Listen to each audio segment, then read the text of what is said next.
Your commitment has attracted huge investment in the digital sector and created an enabling environment where talent, innovation, and enterprise can thrive. We remain deeply grateful, sir, for your continued support and guidance. In conclusion, our dear participants, I once again welcome you all to Imo Digital City Limited. I encourage you to make the most of this opportunity and to see this moment as the beginning of your journey as founders. Thank you, and I wish you a successful and impactful Founders Development Program with Founder Dojo Imo 2026. Thank you all. We can do better. We can do better for her. That was Barrister Mrs. Stella Ezenduka, the General Manager, Imo Digital City. Your Excellency, without a further waste of time, I want to bring on stage the co-founder and CEO of the U.S. Market Access Center, OSMAC, Chris Bore, to come in his height and in his size to, address His Excellency and all of us. Even with the smile on his face, I'm satisfied. Please come forward. Thank you very much. Put your hands together for him. Thank you all so much. Governor, Your Excellency, it is a pleasure and an honor to be here with our team.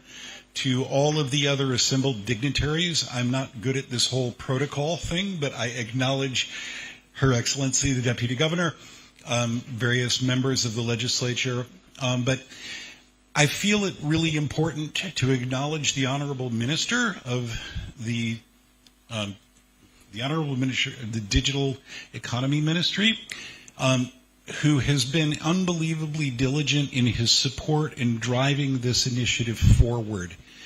I also need to make an enormous thank you to the entire team at the Imo Digital City, who has worked tirelessly. Big round of applause.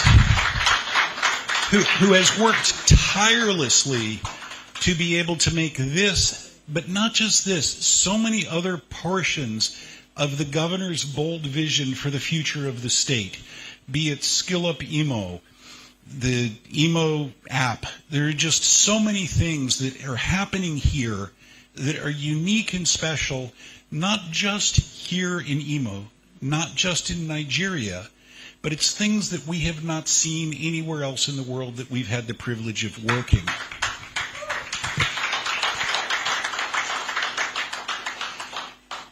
But more than anything, I would like all of the selected participants in the program to stand up. Everybody stand up.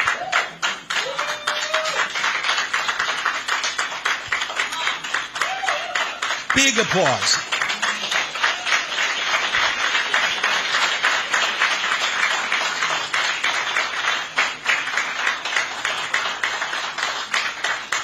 Your presence here in this room is about the future of Nigeria.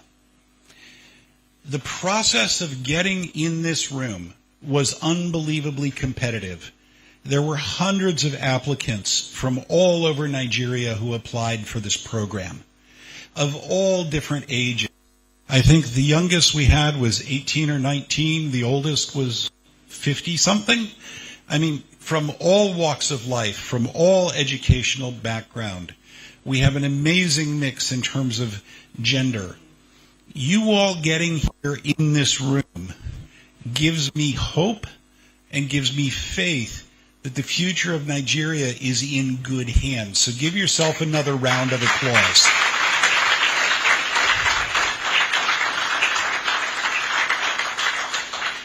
So y'all can sit down now. So I also want to extend a thanks to my team, because it's easy for me to be able to stand up here and talk. But we have an amazing group of people here that have come all the way from Silicon Valley, to be able to help create the next generation of founders. We have the leadership of the Siddhartha Center for Entrepreneurship at UC Berkeley here. Ken, stand up.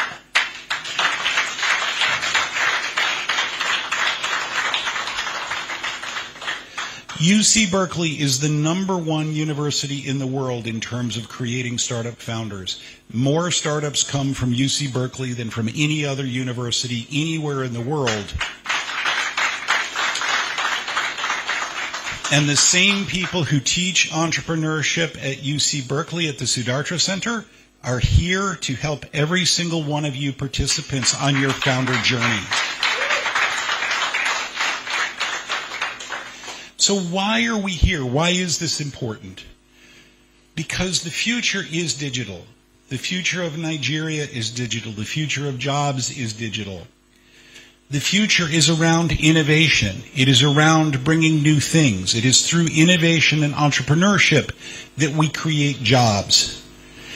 And the beautiful thing of this is, thanks to His Excellency's bold vision, the future is here in Imo. We together are creating that future to bring prosperity here, to Nigeria, to Africa, and to the world. Our mission, as part of the Founder Dojo program, is said very cleanly here. We are here to help create the next generation of great global founders here in Imo.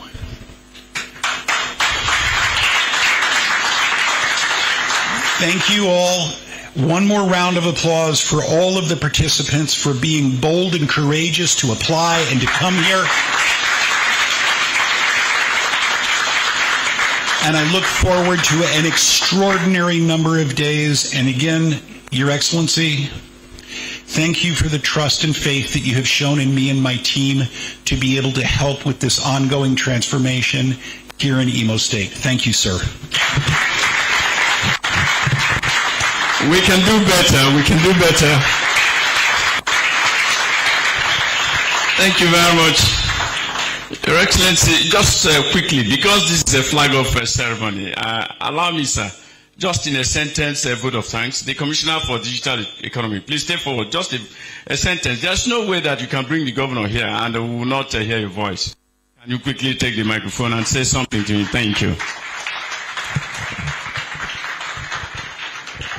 Your Excellency, my boss, my mentor, my leader, I'm here, and on behalf of all the participants and all the dreamers and all the players within Imo State digital economy ecosystem, I wish to say a big, big thank you to you, sir. Thank you, the Digital Governor. God bless you.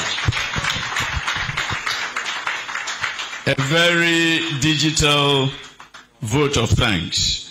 Can you please, a round of applause again for him. Thank you. And since we are maintaining a line of one sentence, in a sentence, I'll simply say to His Excellency, a man whose time has come. Your Excellency, the Governor, address us. Thank you, sir. Why can't we clap?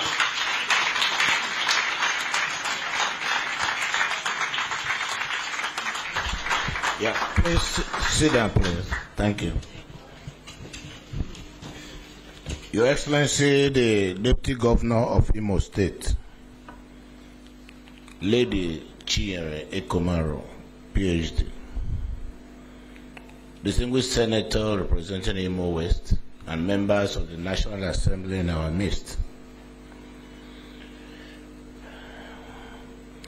our great partners and delegation from the United States, ably led by Chris Burry, the CEO of US Mark, in company of the leadership and management of Sutaja Center of UC Berkeley.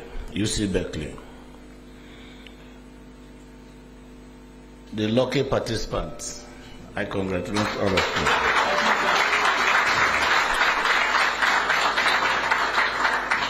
you. Gentlemen of the press, ladies and gentlemen, I'm indeed very delighted to welcome you to Imo Digital City today. as we officially declare open this 3-day Founder Dojo Bootcamp happening in Imo State. I'm bold to say that we are activating a new economic frontier in Imo State. From the start, my administration made a promise that our administration that will be anchored on 3R. 3R of reconstruction, rehabilitation, and recovery.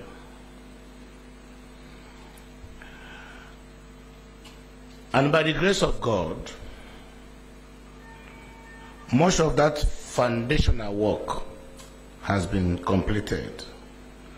We have reset the state's foundation through a massive infrastructure renaissance, digital transformation, human capital upskilling. We have been able to address security issues, overhauling the entire security architecture in Imo State, overhauling our energy system. And the new phase of the vision that I came with is contained in my 25-year strategic vision document. And this document aims to create a $1 trillion economy for Imo State in the next quarter of a decade.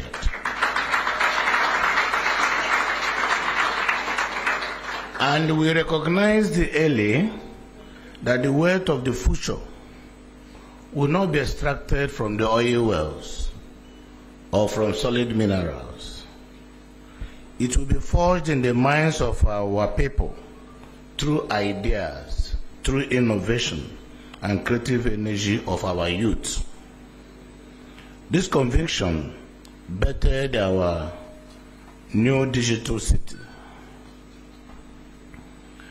And we did not build this building, these walls, for the sake of it.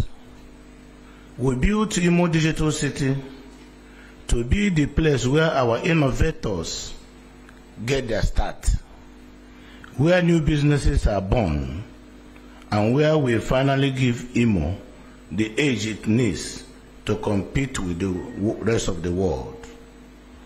These are the structural foundations of what we call the Silicon Heartland.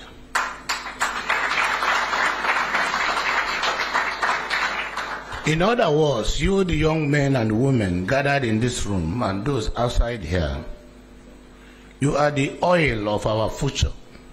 You are the natural gas of our future. And make no mistake about it, the future is already here. Your generation has the unique advantage of learning from talents and institutions shaped by decades of experience in emerging technology, meaning that you are on the cutting edge of the 4th industrial revolution. Imo State is rapidly emerging as Nigeria's hub for digital talent. We have built the infrastructure and expanded connectivity. But don't just look at this building as just another classroom. Think of it as a home for your ambitions. It is a place where we brought together the best technology, the right mentors like you have seen. UC Berkeley is #1 in the world. And here, apart from that, they are the right mentors. They will unveil the biggest opportunities, all under one roof. So, your talent can now have a place to grow.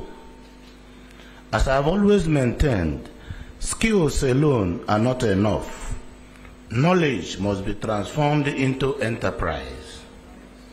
Our goal is here to help you take that idea in your head and turn it into a real business.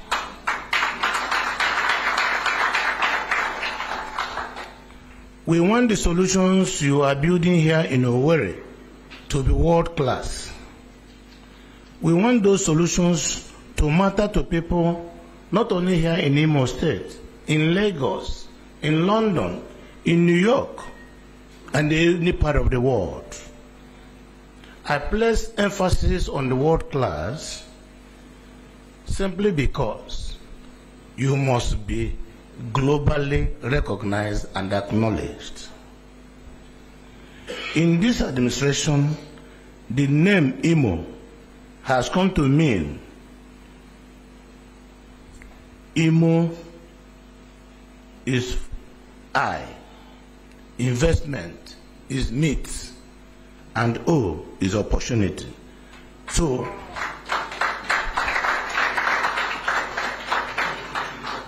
investments meets opportunity.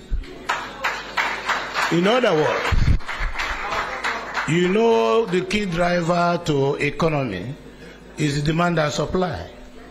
So we bring it raw from your head, we process it, and it becomes a brand.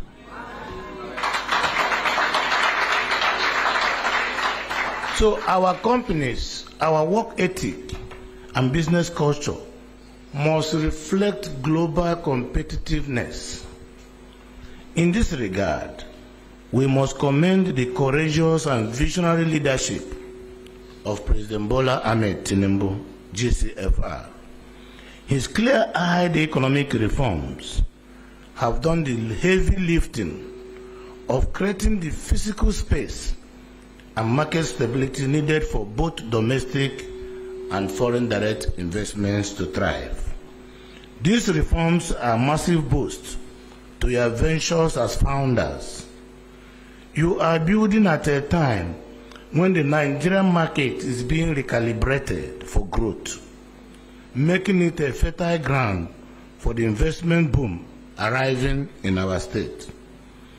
This is the mandate of Founder Dojo. The Dojo represents the next logical step in our digital agenda. Through Skill Up Imo, we have provided the tools. Through the Founder Dojo, we are now cultivating the craftsmen. It aligns perfectly with our vision of creating a sustainable pipeline of entrepreneurs who will drive economic growth and create jobs. We need to create jobs for our young men and women in Imo State. In these 3 days, you will be intellectually and creatively challenged. You will move beyond theory to realities. Realities of identifying problems worth solving and assembling teams capable of solving them.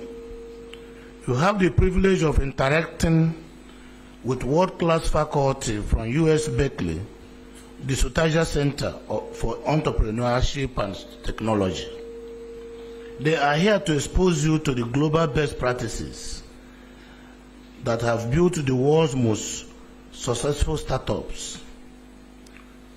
To you, the participants, the future you desire will not be handed to you. It must be built with grit and persistence. Our government provides the platform and the partnership, but you must provide the vision. You have to build for Africa. You have to build for the rest of the world. You must be seen to be great men. You are the heroes of the future. Therefore, be guided by determination and courage.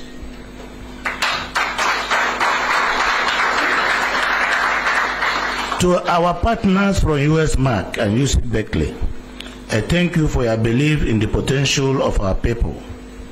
Your presence here reinforces our conviction that excellence can and will thrive locally. As we move towards the milestone of the 6th anniversary of my administration and our 50th anniversary as a state, I reaffirm my government's commitment to this golden age of digital prosperity. Indeed, we are creating a path for talent to impact. When you have the talent, you have to make your talent to be impactful. So no matter how intelligent you are, if you have no value addition to the society, you cannot be called a hero. I wish you a transformative and productive boot camp, as I expect you, the heroes of tomorrow, to start being a hero from today. In these 3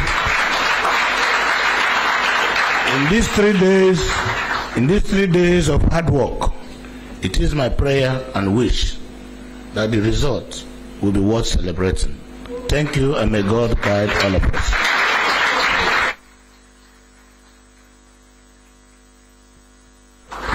So, it is my singular pleasure and honor to formally flag off the occasion. Thank you.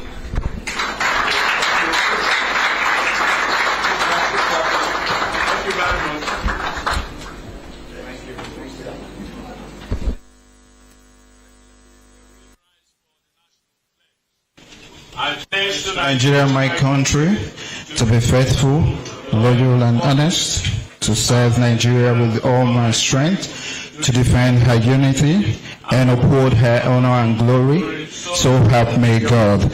Thank you very much. And like Abraham Lincoln once said, the best way to predict the future is to create it. Today, the digital future of Imo State starts here and now. Thank you very much for being part of this flag off. And to the participants, I wish you all good luck. Thank you.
Welcome back from the live telecast.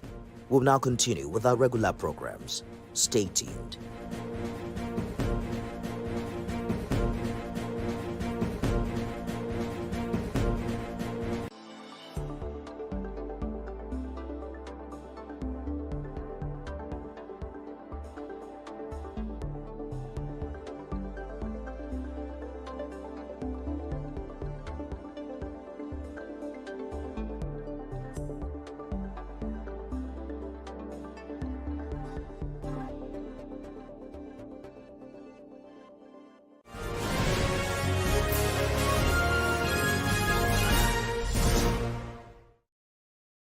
In a marriage, the cry of a baby is a game changer.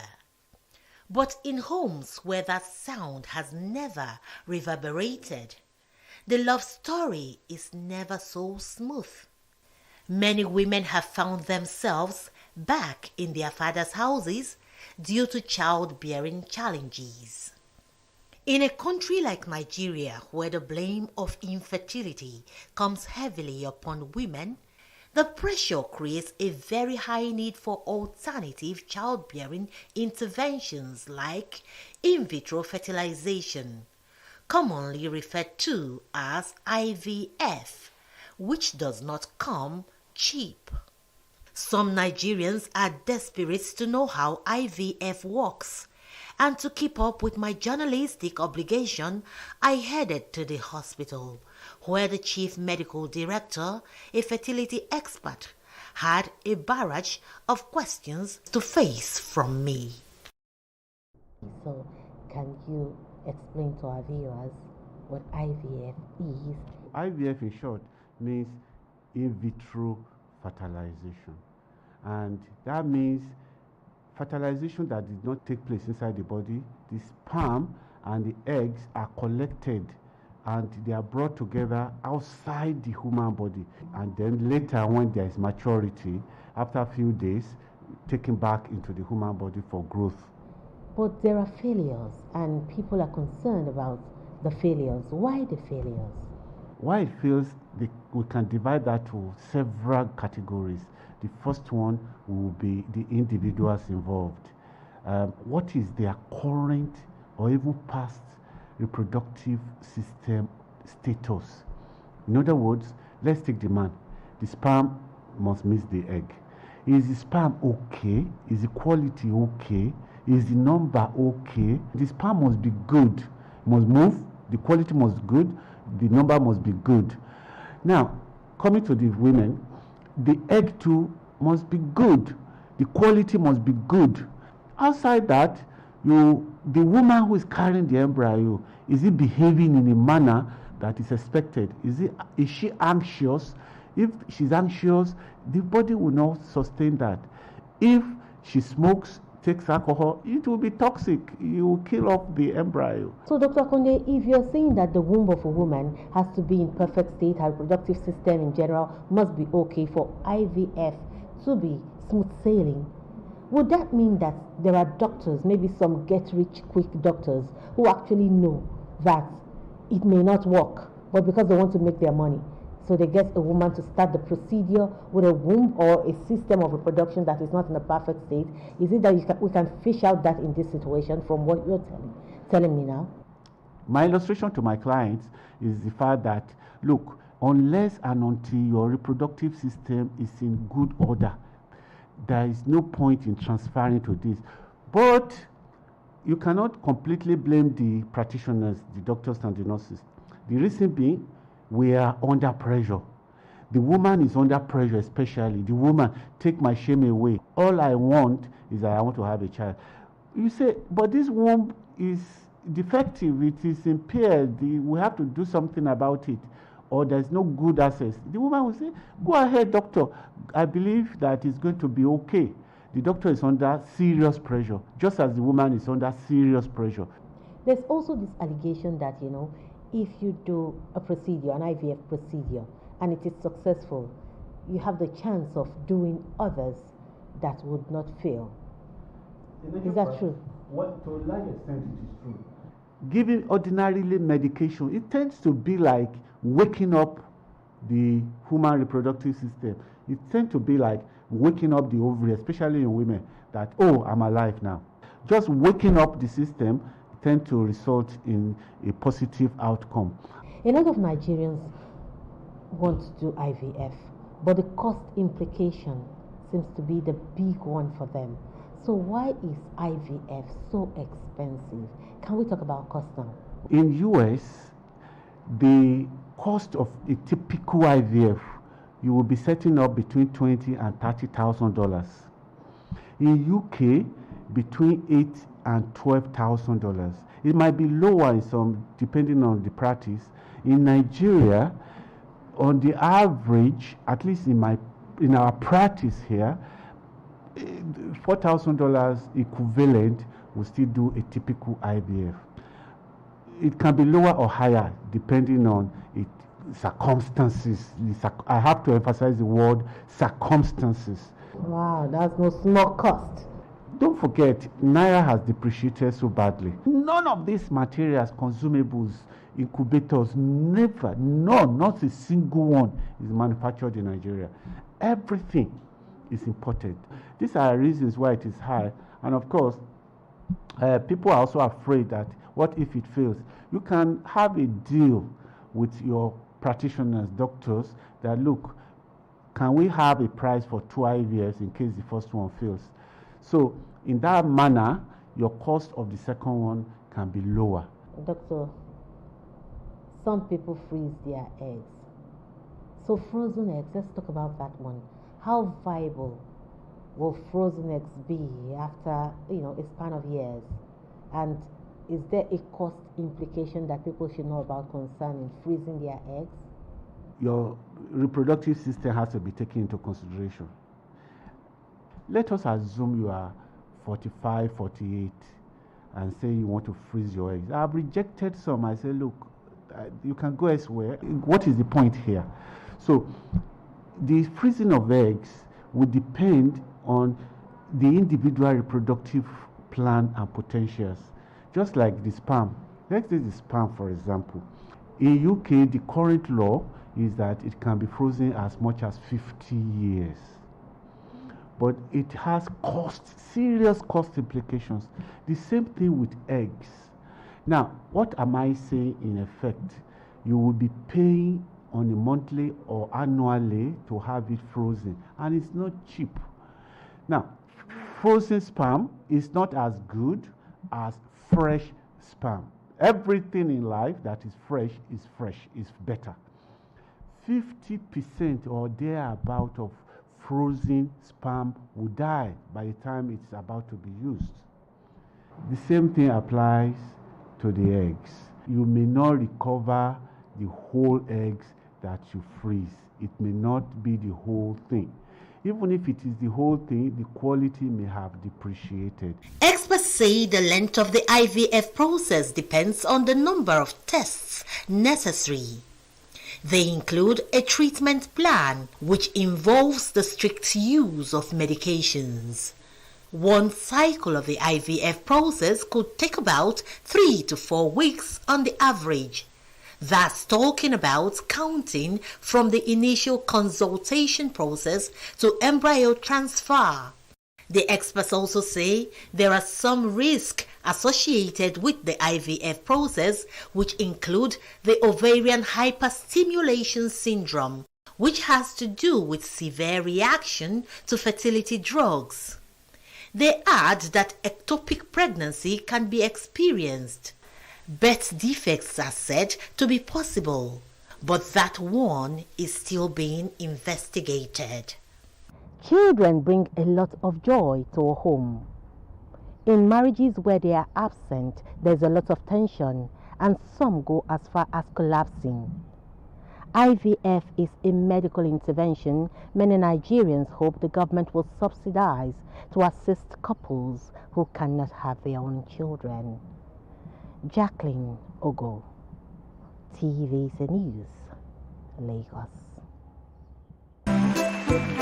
It is that time of the year again! This Christmas, StarTimes is bringing Joy Unlimited to your home with a double upgrade promo. Yes, you heard it! Okay, here's the deal. Simply recharge 1 month on Nova, Basic and Classic and enjoy double upgrade for 1 month, while Super or Global subscribers enjoy 5 extra days for free. Or recharge for 2 months on Nova, Basic, Classic and enjoy double upgrade for 2 months plus 10 extra days, while Super or Global subscribers enjoy 20 extra days for free. Good deal, right? Sure it is! We have got something for everyone this festive season. From blockbuster movies, live sports, best kiddies content, premium Bollywood and novella series, and of course, exclusive shows like the Hello Mr. Right. To enjoy this offer, recharge between November 15th to January 15th at any StarTimes office or dealer outlets. The more the recharge, the more the magic. Terms and conditions apply. StarTimes. Enjoy digital life.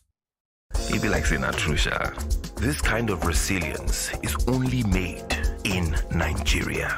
Rolled sleeves, working miracles, making progress happen with competence and compassion. Made in this same Nigeria.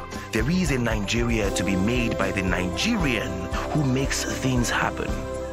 Union Bank, enabling success here and now. The following is a paid presentation by ShopX TV.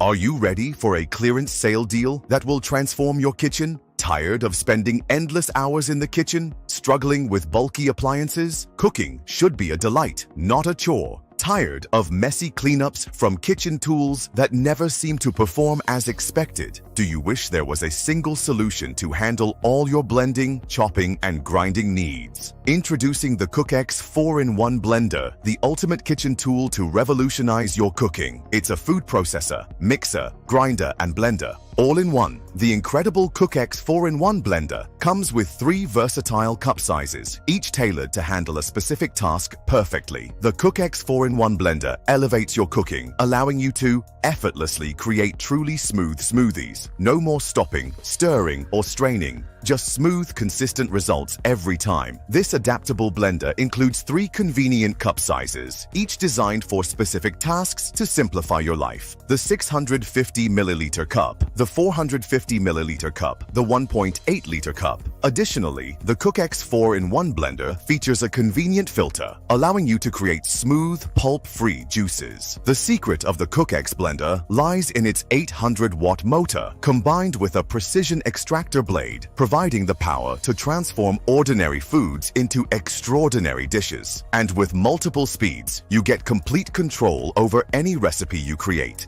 Savory stews, delicious egusi in just 10 to 30 seconds, perfectly blended beans for a kara or moi moi in 1 to 3 minutes, and everything in between. The CookX 4-in-1 Blender has been a game changer for me. It takes the hassle out of meal prep and lets me whip up healthy treats for my family in no time. The CookX 4-in-1 Blender is the only blender I use in my kitchen. Its variable speed control lets me achieve the exact texture I need for each dish. The CookX 4-in-1 Blender is now available exclusively on ShopX TV. For a limited time, we're offering an exclusive clearance sale price with up to 50% off. Typically, you might pay up to 350,000 naira for a blender that doesn't even break down and pulverize stems, seeds, and skins. But call now and get the CookX 4-in-1 Blender. Not for 250,000 naira, not even for 200,000 naira, but just 100,000 naira only. That's a saving of over 120,000 naira. Incredible! And that's not all. Call the number on your screen now or scan the QR code to order the CookX 4-in-1 Blender, and we'll also deliver the CookX 4-in-1 Blender to your door for free. But hurry, this clearance sale deal is for a limited time only. Stock is running out fast, so don't miss this opportunity to upgrade your kitchen at an unbeatable price. Proceeding is a paid presentation by ShopX TV. At TVC News, wherever the big news story is happening, we're geared up to break it. TVC News, first with breaking news.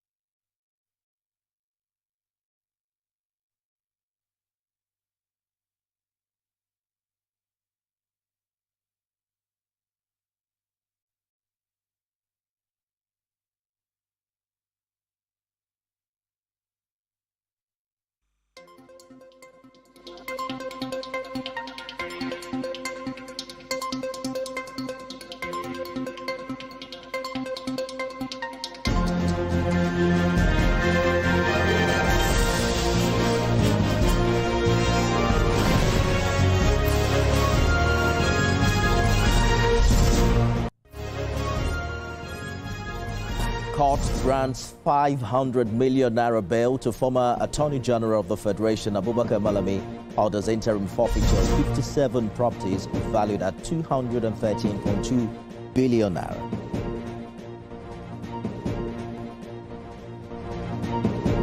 Five persons feared dead as police confirm suspected bandits attack on National Park Service office in Oyo State. Outside Nigeria, United States seizes Russian-flagged vessel in the North Atlantic linked to Venezuelan oil.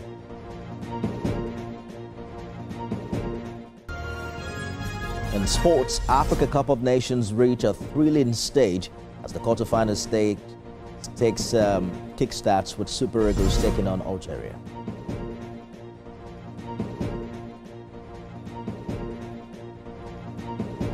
Thanks for joining us on the news this hour. We're monitoring developments at the Federal High Court in Abuja, where Justice Emeka Nwete has ordered the interim forfeiture of 57 properties alleged to be proceeds of unlawful activities linked to a former Attorney General of the Federation, Abubakar Malami, and two of his sons to the federal government.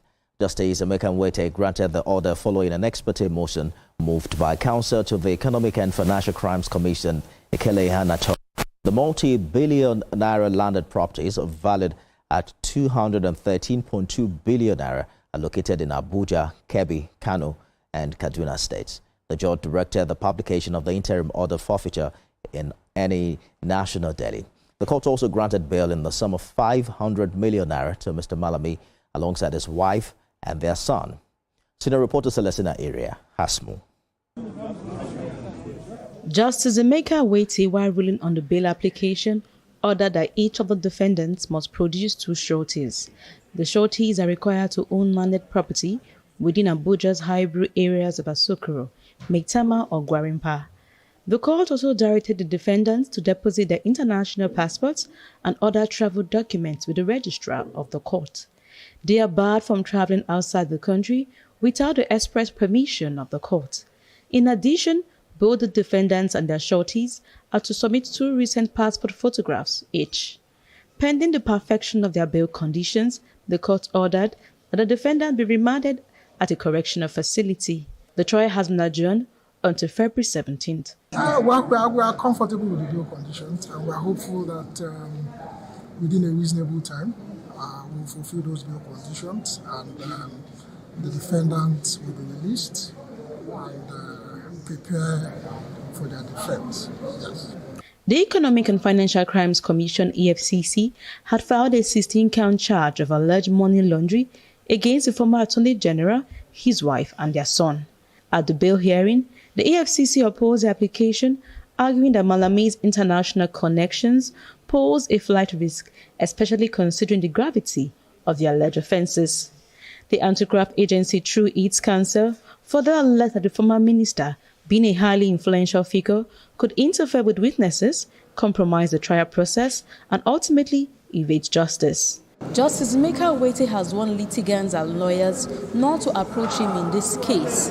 He says anybody who attempts to test his will be dealt with. The best lawyers and litigants can do is to get good legal representation, either to present their case or defend same.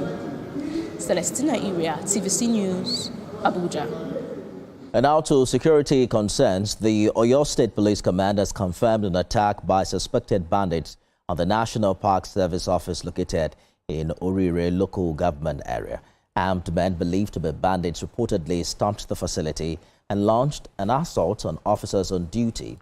Police Public Relations Officer DSP Ayonlade Olayinka explained that the command received distress reports of the attack and immediately activated security responses. Although the police spokesperson did not confirm the number of casualties involved in the incident, he mentioned that the Commissioner of Police in Oyo State, Femi Haruna, alongside other security service chiefs, are currently on the way to the scene to assess the situation and coordinate further operations.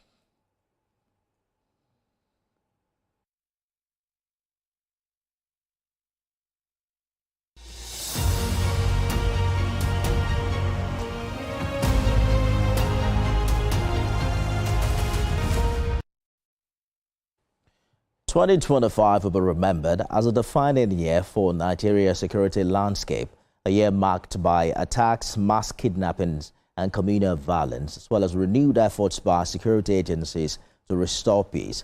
From the northeast to the northwest, as well as parts of the Middle Belt and the south, security incidents shaped national conversations and government policy. Stephanie Sien reviews the major events in 2025. One of the most disturbing security challenges in 2025 was the resurgence of mass kidnappings, particularly those targeting schools. In November, gunmen stormed a Catholic school in Niger State, abducting hundreds of students and staff, reigniting national fears over school safety. After weeks of military and intelligence operations, all abductees were eventually rescued. However, the incident exposed persistent gaps in rural security. This wouldn't have been possible without everybody's hands on deck.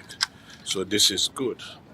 But seeing the size of those children, it's really, really touching. You know, a child of 1 year, 2 years old and in captivity, you know, it's very, very touching.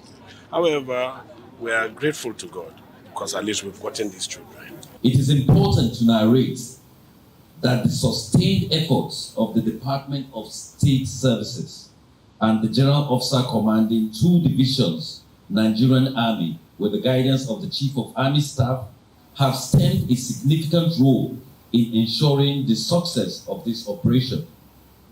I wish to, on this note, reaffirm the commitment of the Office of the National Security Advisor on the security of every Nigerian.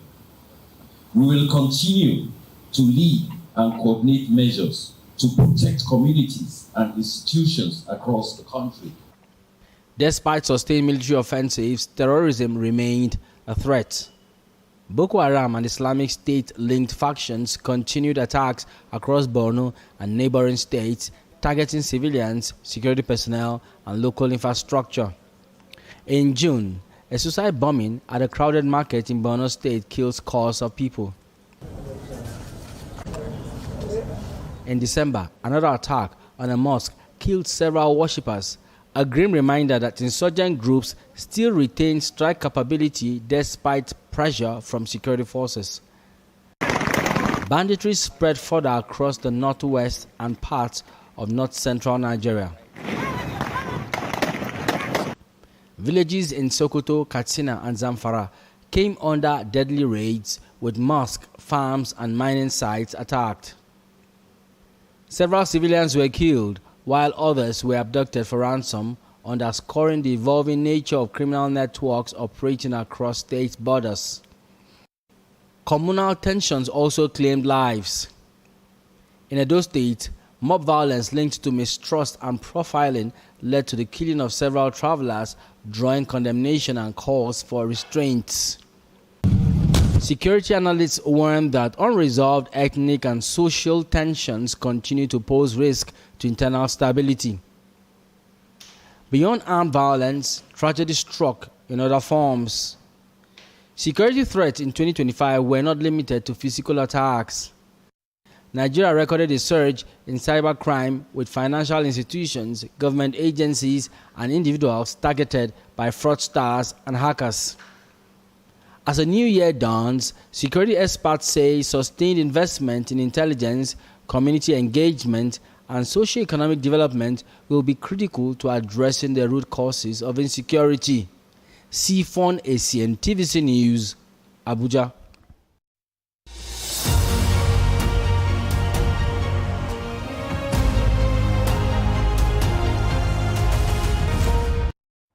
And still talking security, the Delta State Police Command has arrested a suspected interstate kidnapper operating across Delta, Bayelsa, and River states. A cache of weapons and ammunition were also recovered during coordinated operations in Amasoma, Bayelsa State, and Ughelli in Delta. Ekenamechi has more.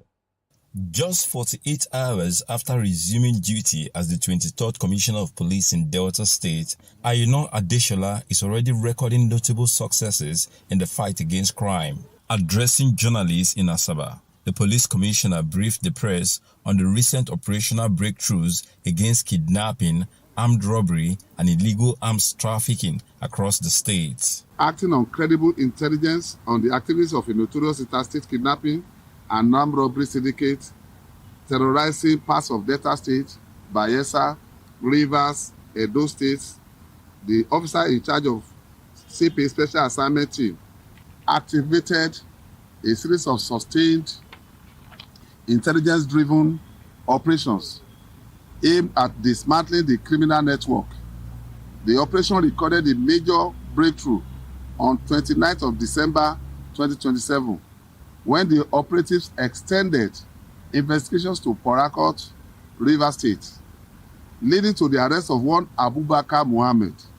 Beyond kidnapping and armed robbery, the Commissioner of Police expressed concern over the growing rate of drug abuse and hard drug peddling, describing it as a major driver of violent crimes. Operatives of Quick Response Squad, acting on intelligence, stormed and raided the black spot located at New Road, Ewereto Junction, Sapele, and Agofure Park in Efuru Roundabout. Warri, let us say, where some suspected drug barons were arrested. We mean it. We will crush them. Drug sellers will be crushed because they are the foundation of the trouble we are facing today. No human being with his ordinary eye will carry gun and shoot. But when they are under the influence of these drugs, they can kill anybody. So they are the real criminals. The sellers are the real criminals. He further called on parents and guardians to be more vigilant, urging them to closely monitor their wards and discourage involvement in crime, particularly drug abuse. The Delta State Police Command says it remains committed to sustaining the temple of operations to ensure the safety of lives and property across the state. Ikenna Amechi, TVC News, Asaba. When TVC News at 7 returns, I'll be speaking with Police PRO, Oyo State Command, DSP Olayinka Ayonlade for updates on the bandits' attack at National Park Service office in the state. That and more stories shortly.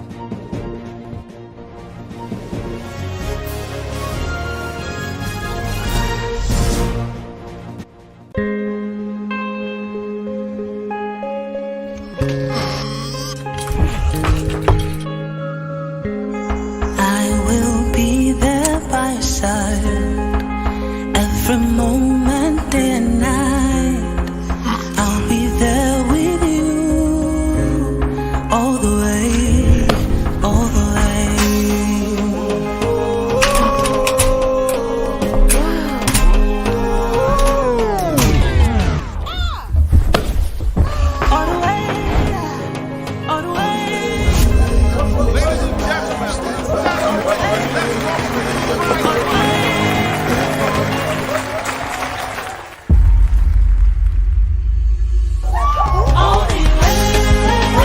Care changes everything with Avon. Avon HMO, empowering you to live healthier, fuller lives.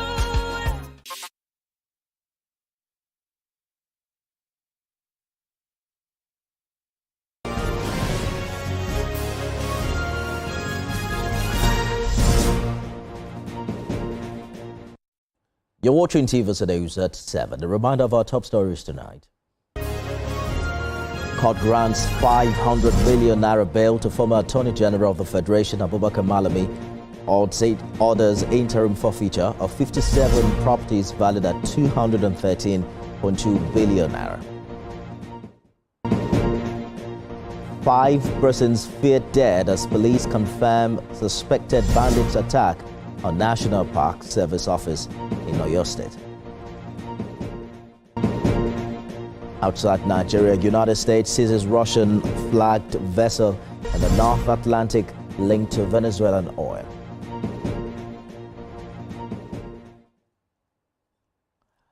An Africa Cup of Nations reach a thrilling stage as the quarter-finals begin in earnest.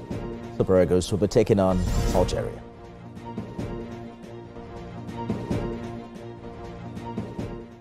The Nigeria Security and Civil Defense Corps in Ondo State says it handled 2,550 criminal cases between January and December last year. The state commandant, Oluyemi Bilola, mentioned that 241 suspects were arrested for obtaining by false pretense during the period. Senior reporter Ayodeji Moradeyo has more.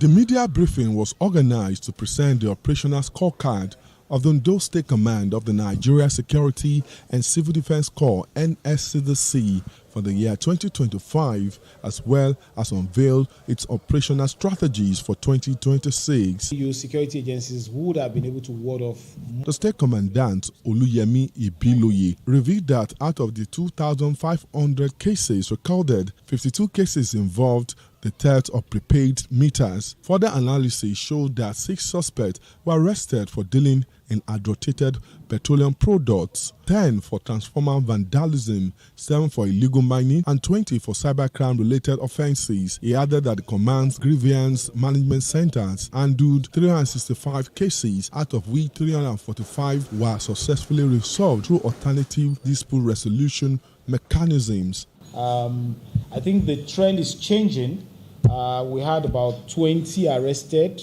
20 herders were arrested for straying into farms and for malicious damage of farmlands. For cybercrime, that also is an area we're looking into.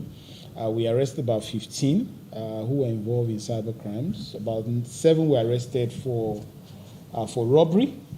Illegal mining is another area that we have a mandate to protect. We will not fold our hands and allow just a bunch of criminals plunder our national assets. Explained that the command is currently strategizing to enhance the protection of critical national assets and infrastructure across the state. We still have some cases that are still ongoing, criminal cases, rape, pilfering, vandalization of critical national assets and infrastructure, amongst others. And what I want to assure the good people of Ondo State is that this year we are poised to do more and to consolidate on our successes in the outgone year. The commandant says the command is determined to build on the successes recorded in 2025 and the new year by working with other security agencies to rid the state of criminals. Ayodeji Moradeyo, TVC News, Akure. Let's get some updates now on the suspected bandit attack on a national park in Oyo State. I'm joined by PPRO Oyo State Police Command, DSP Olayinka Ayonlade. DSP Ayonlade, thank you for joining us on the news this hour. There are conflicting reports on the number of National Park Service personnel killed. Some sources say 4, others are suggesting 5, and the exact bodies we hear are yet to be recovered. What can the police confirm this hour as to the precise casualty figure and the status of recovery efforts? Okay. Good evening. My name is DSP Ayonlade Olayinka. I'm the public relations officer of the Oyo State Police Command. Funny enough, I'm even on transit. We are coming from, because the Commissioner of Police went to the scene on the spot assessment in company of other head of security agencies in Oyo State. I can confirm to you there was an attack around 10:30 last night on the National Park personnel at a local community here in Ikoyi in Oyo State.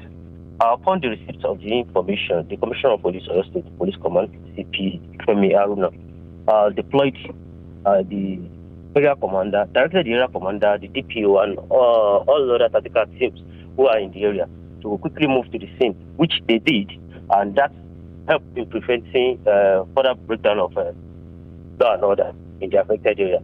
As concerning the number of men that tragically lost their lives, 5 personnel of the forest ranger were killed during the attack. DSP. And concerning the body, yes. The body was recovered immediately because the scene was secured by the personnel of the Nigerian Police Force, also in company of the explosive ordnance department to seek the area of if there's any explosives. So the area was secured and the body was moved and deposited at the morgue for autopsy and which we hate in further investigation. Precisely, what is preliminary investigation saying about the identity of the attackers? Are they indeed bandits? Where are they from? What's the motive? And is this a targeted assault on park staff or part of a wider insecurity in rural Oyo? Thank you for that question. The police have commenced investigation, and the evidence, like I told you earlier, the area was forensically swept to take evidences, and as I speak to you, the evidences that were taken from the scene are being examined to determine who and who have participated in this desperate act. And the Commissioner of Police has directed that no stones will be left untouched in ensuring that these men are arrested and prosecuted. As for the identity of the men, we are yet to identify who carried out the attack. But I can assure you, we are doing everything possible to ensure that this is nipped in the bud and everyone that participated in this attack is Well, the residents in nearby communities, we are told, are now gripped by fear following this late-night raid. What immediate measures is the police command taking to reassure them that they'll be protected and encourage community cooperation without creating panic?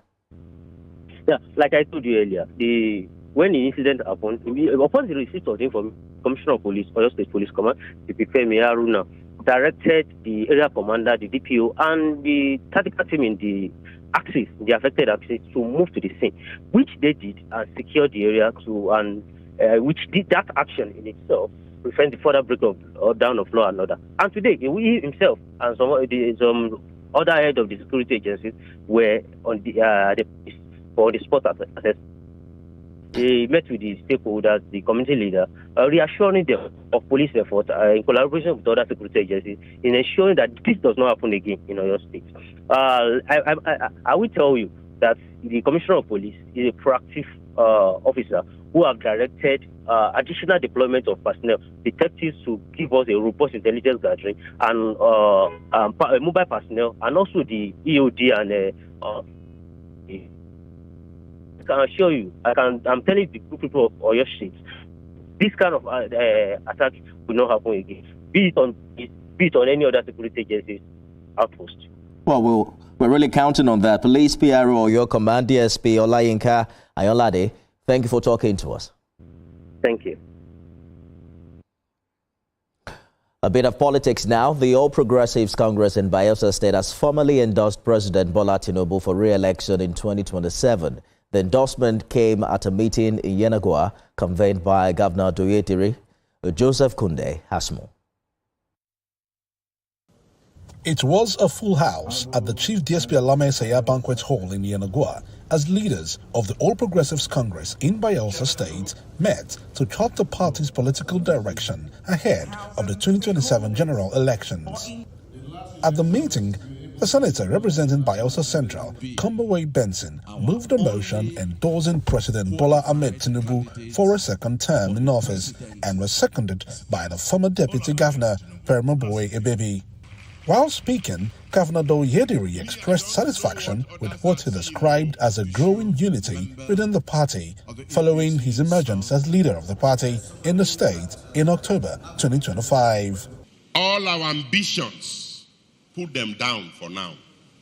Now, the only one that no other person will contest from Bayelsa State, for now, as I know, except tomorrow it changes, as I know, is that of the president.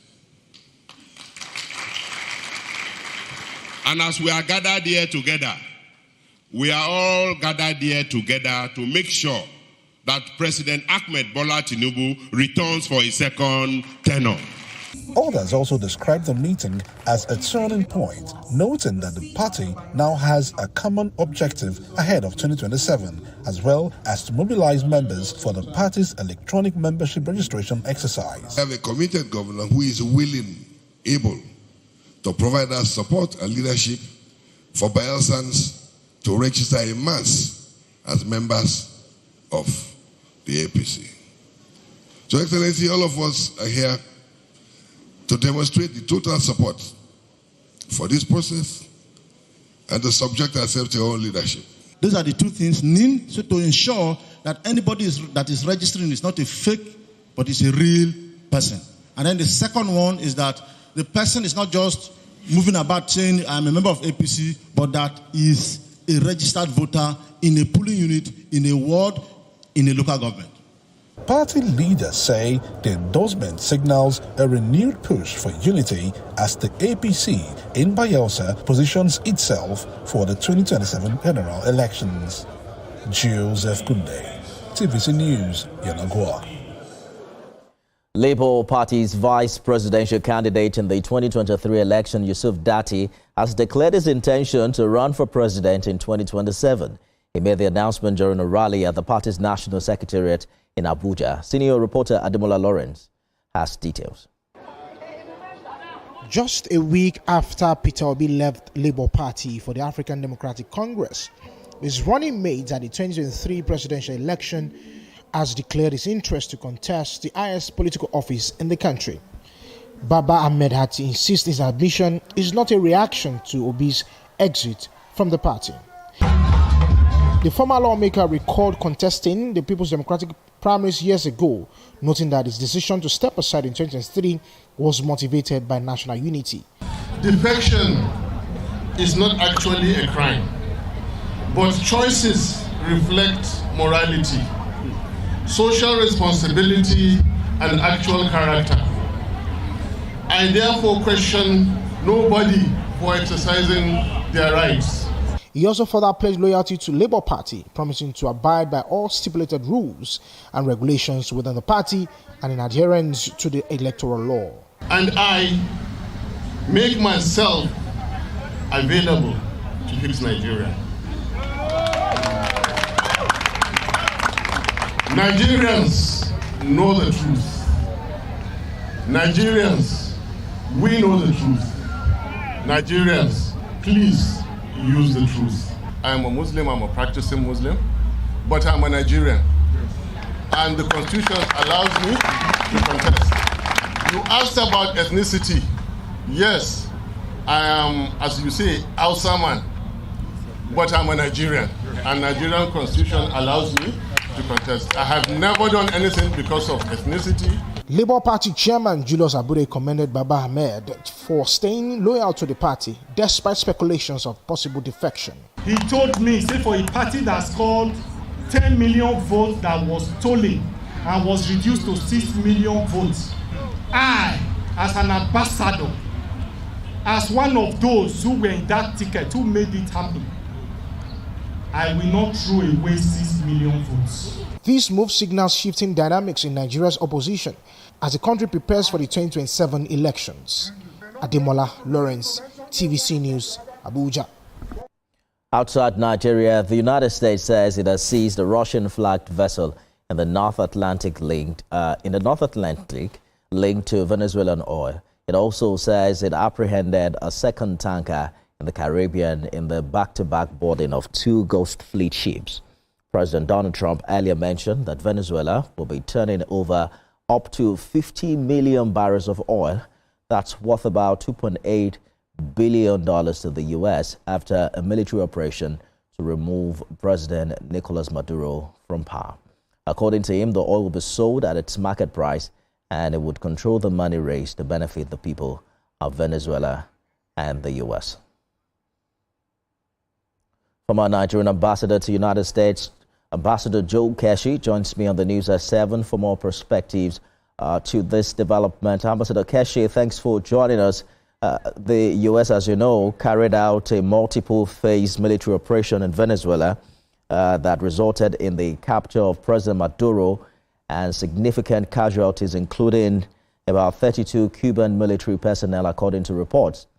We're also hearing about the economic dimension and the interest of the U.S. in this operation. How do you see this action within the framework of international law and state sovereignty? Well, you know, my position is that we've been too legalistic. Everybody has the same question.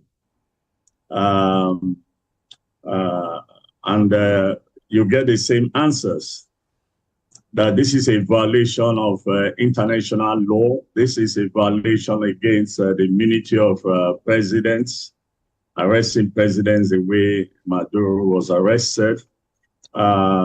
This is against the United Nations Charter and the rest of it. We hear all this all the time. But my position is that the United States, you know, played the leading role in drafting these laws in the 1940s when the current threatening international order was established. So when we, when we go about quoting the laws, it sounds as if the United States is not aware of the laws that they personally wrote themselves. The truth of the matter, for me, as I like to argue, is that the United States, since it forced down the Russians to step down during the missile Cuban crisis, and since the collapse, of the Berlin Wall, and then you now have only one superpower, and the fact that the rest of the world has virtually, in almost everything, dependent on the United States when it comes to international affairs, we have more or less encouraged, we have emboldened, and we have allowed the United States to get away with whatever the United States wants to do. And unfortunately, look, when you look at the history of the United States, every president in history, or most presidents